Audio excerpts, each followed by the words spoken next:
Halo guys, kembali lagi di channel Fernida Developer. Kali ini saya akan menyampaikan tutorial cara bikin inventory di Unity. Di video kedua ini kita akan membahas bagian menggunakan item. Di video sebelumnya kita sudah membahas bagian ambil item. Nah, untuk mengambil item kita akan implementasikan di pintu terkunci.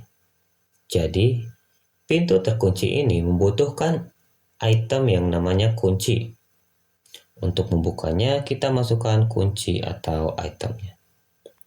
Nah, di sini juga saya sudah mempersiapkan prefab untuk mengimplementasikan menggunakan item. Nah, kita lihat kembali alur inventory-nya. Di sini, untuk menggunakan item, kita harus mencari item terlebih dahulu di tas atau inventory kita. Jika item yang dicari ada, maka kita gunakan itemnya. Nah, ketika menggunakan item, kita hapus item yang telah digunakan.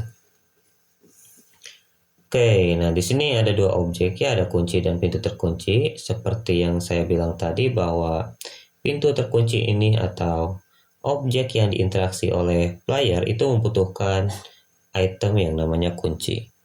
Jadi si player ini harus ngambil kunci terlebih dahulu, kemudian interaksi pintu terkuncinya. Seperti itu, simple. Nah, di sini ada beberapa script yang akan diubah, diantaranya inventory, item trigger, request dan on request, dan juga kita akan menggunakan script table object untuk itemnya. Oke, kita masuk ke tutorialnya. Kita bikin script yang namanya data item.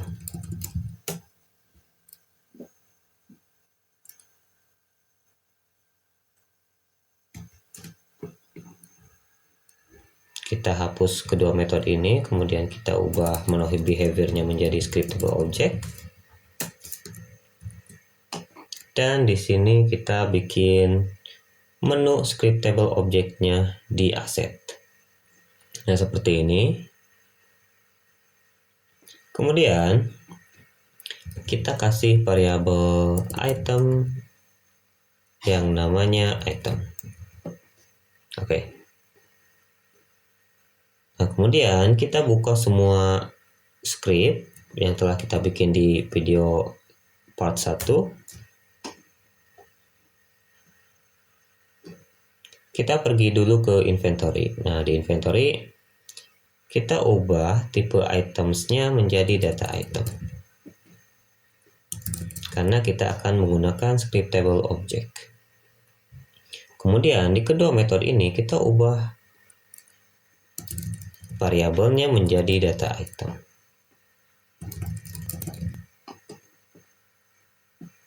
Nah, di sini di bagian mname itu kita seleksi dulu semua mname-nya yang ada di dalam item. Kemudian kita kasih dot item. Nah, jadi si data item ini mempunyai kelas item. Nah, di kelas itemnya itu mempunyai mname. Kemudian kita bikin search atau cari item. Nah, sebelum menggunakan item kita harus mencari itemnya terlebih dahulu, dan ini fungsinya. Search item. Nah, di metode ini kita kasih data item search item. Nah, data ini adalah data yang sedang dicari atau item yang sedang dicari. Nah, untuk mencari itemnya kita gunakan loop in i.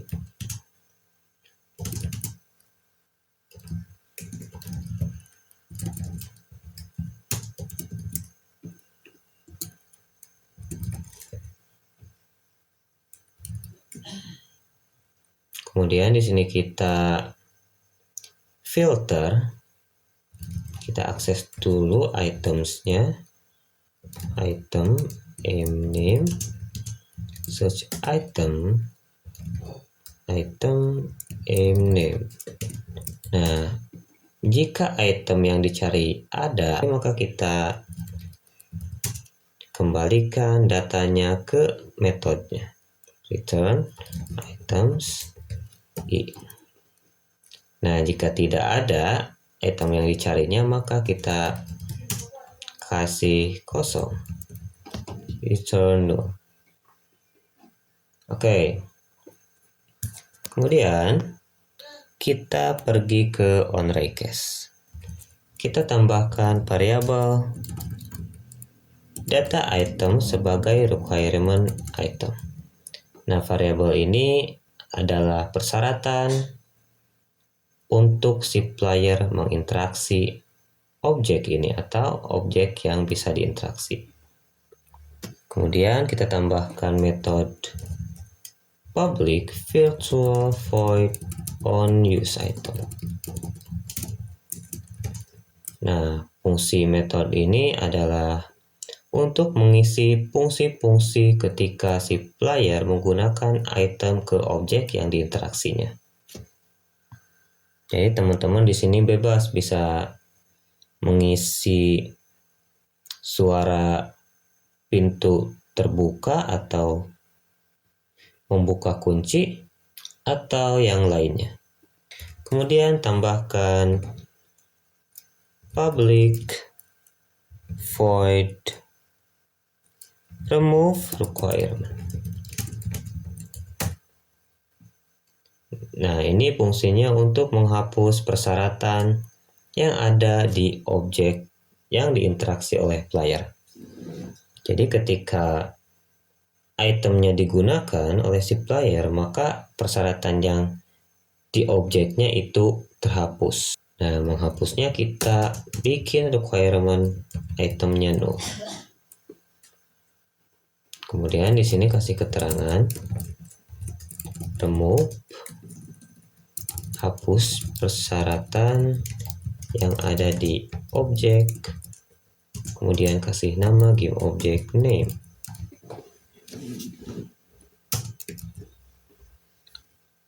Kemudian kita pergi ke script RayCache.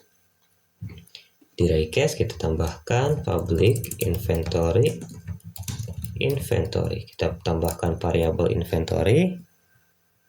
Kemudian di bagian input klik kiri kita tambahkan kondisi OR requirement item tidak null atau si objek yang diinteraksinya mempunyai persyaratan, maka di sini kita cari item yang akan digunakan untuk memenuhi persyaratan objeknya.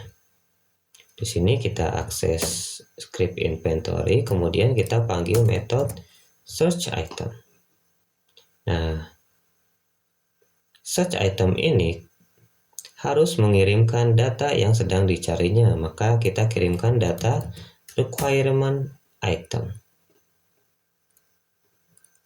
Nah, jika data yang dicari ada, maka kita jadikan variabel terlebih dahulu si itemnya. Data item kita bikin search item aja namanya. Search item inventory search or requirement item. Maka jika item yang akan digunakan ada, maka kita panggil metode onUseItem yang ada di dalam onRayCache. Kemudian kita hapus item yang ada di inventory atau yang udah digunakan. Inventory remove item, kemudian kita kasih datanya lewat search item. Oke, kemudian Jika objek yang diinteraksi tidak mempunyai persyaratan, maka kita akan panggil metode onInteract. Kemudian kita buka script item trigger. Nah, item trigger kita hanya ubah data itemnya menjadi, kita hanya ubah tipe itemnya menjadi data item. Oke. Setelah itu kita keluar dulu, kita akan buka script door. Oh, di sini ada yang salah. Apa katanya? Try case nomor 19 search item. Kenapa ini? Oh, ini salah nama metodenya yang ada di inventory. Seharusnya search item. Oke. Nah, di sini saya sudah menyediakan prefab door, script door-nya dan juga 3 dimensi door-nya. Tetapi di sini kita akan tambahkan metode. Kita kasih metode override void onUseItem. Nah, ketika si player menggunakan itemnya, maka kita kasih keterangan pintu bisa dibuka, apa ya namanya, pintu tidak terkunci atau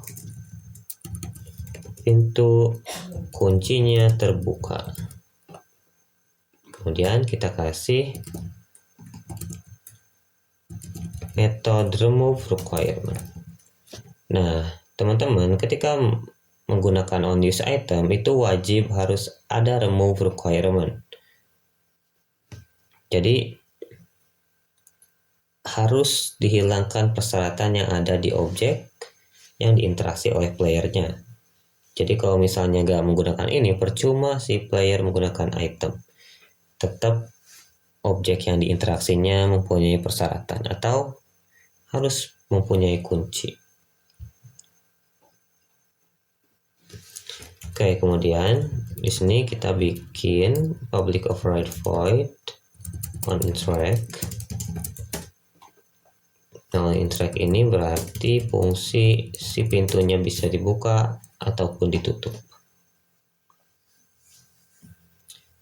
Oke, seperti itu sih. Kita coba implementasikan. Nah, kita bikin dulu script table objeknya. Kita klik kanan, kemudian create. Di sini ada inventory data item. Kita bikin kunci 210.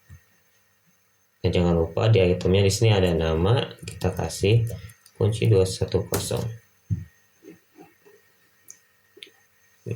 Kita akan drag door-nya.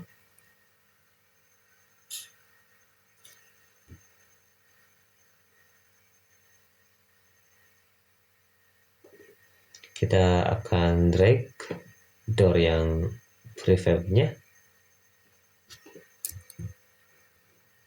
Nah, door ini bisa diinteraksi, yang berarti layernya itu harus menggunakan interacted.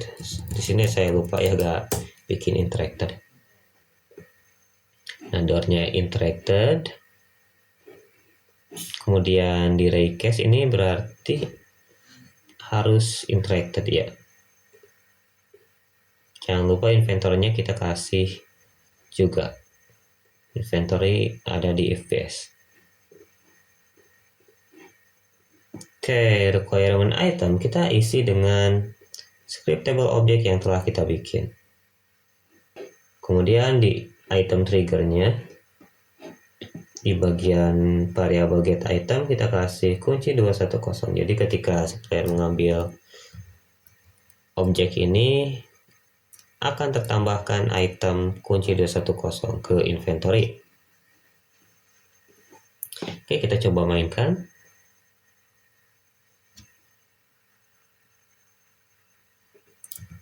Kita coba interaksi dulu pintunya.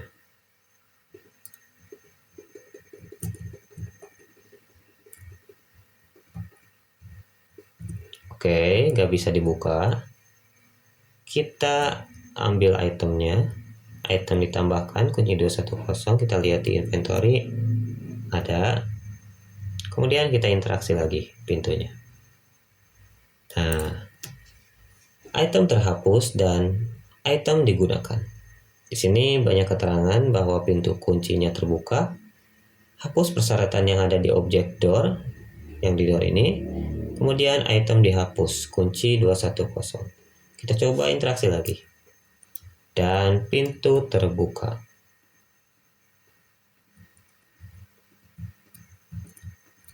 Oke. Mungkin segitu saja tutorial kali ini. Di video bagian ketiga, kita akan membahas bagian UI item. Jadi, teman-teman ngambil item itu kelihatan item yang diambilnya. Oh iya, dan juga untuk game yang saya bilang akan rilis di 18 Desember demonya itu gak jadi karena banyak kendala. Salah satunya adalah saya banyak tugas kuliah ya. Sekarang semester 5 lagi riweuh. Pokoknya di semester 5 ini banyak tugas guys. Soalnya UASnya diganti dengan tugas akhir atau tugas besar, jadi banyak bikin laporan, proyek, dan lain sebagainya. Yang akhirnya game ini gak bisa diselesaikan dalam waktu yang singkat. Kayaknya sih ini gak bakalan dibikin demo guys, jadi langsung bikin game rilisnya. Nanti kalau udah rilis saya akan secepatnya untuk beritahu ke teman-teman ya. Nah, mungkin saya akan spoiler gamenya, bahwa game ini kemungkinan ceritanya akan ngambil dari cerita yang ada di uji nyali The Game, yaitu cerita Bleak Ringin. Nah, kita ambil sudut pandang bagian Kang Asep. Jadi teman-teman di sini bermain sebagai Kang Asep yang mengalami kejadian buruk.